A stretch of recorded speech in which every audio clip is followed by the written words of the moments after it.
ഭയങ്കര ഫീലായിട്ടതാ. ക്യാമറ ഉണ്ട്, നിങ്ങൾ പോകുന്ന.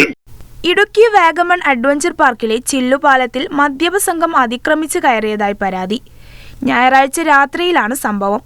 കുറ്റക്കാർക്കെതിരെ നടപടി ആവശ്യപ്പെട്ട് DTPC അധികൃതർ പോലീസിൽ പരാതി നൽകി. പാലത്തിൽ കയറിയവർ കൈകൂപ്പി ക്ഷമ ചോദിക്കുന്ന CCTV ദൃശ്യങ്ങളും പുറത്തുവന്നു. തിങ്കളാഴ്ച രാവിലെ ജോലിക്കെത്തിയ ജീവനക്കാരാണ് പാലത്തിൽ മദ്യക്കുപ്പിയും ഗ്ലാസും കണ്ടത്. വിവരം മേലുദ്യോഗസ്ഥരെ അറിയിച്ചു. CCTV ദൃശ്യങ്ങൾ പരിശോധിച്ചപ്പോഴാണ് രാത്രി 9 മണിയോടെ കാറിൽ 3-അംഗ സംഘം അഡ്വഞ്ചർ പാർക്കിലെത്തി ചില്ലുപാലത്തിൽ കയറിയതായി കണ്ടത്. ക്യാമറ കണ്ടപ്പോൾ കൈകൂപ്പി ക്ഷമ ചോദിക്കുന്നതും ദൃശ്യങ്ങളിലുണ്ട്. സമീപത്തെ ശുചിമുറിയിലെ വാതിലും പൈപ്പുകളും വ്യാപാര സ്ഥാപനത്തിന് മുന്നിൽ വെച്ചിരുന്ന കുടിവെള്ള കുപ്പികളും നശിപ്പിച്ചതായും പരാതിയുണ്ട്. DTPCയുടെ നേതൃത്വത്തിലുള്ള വാഗമൺ അഡ്വഞ്ചർ പാർക്കിലെ അതീവ സുരക്ഷയുള്ള ഇടത്താണ് മദ്യപ സംഘം എത്തിയത്. സാഹസിക വിനോദം എന്ന നിലയിൽ വളരെ കരുതലോടെയാണ് പാലത്തിലേക്ക് ആളുകളെ കടത്തിവിടുന്നത്. രാവിലെ 9 മുതൽ വൈകിട്ട് 5 മണി വരെയാണ് ചില്ലുപാലത്തിൽ പ്രവേശനമുള്ളത്. അഡ്വഞ്ചർ പാർക്കിൽ 6 മണി വരെയുമാണ് പ്രവേശനമുള്ളത്.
ചെരുപ്പ് ഇട്ടിട്ട് പോയാ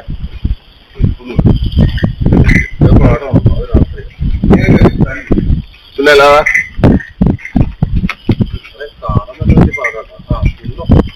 വെള്ളം കിടക്കണതിന്റെ പേരല്ലേ.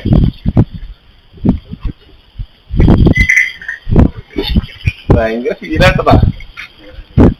ക്യാമറ ഉണ്ട്, നിങ്ങൾ പോകുന്ന.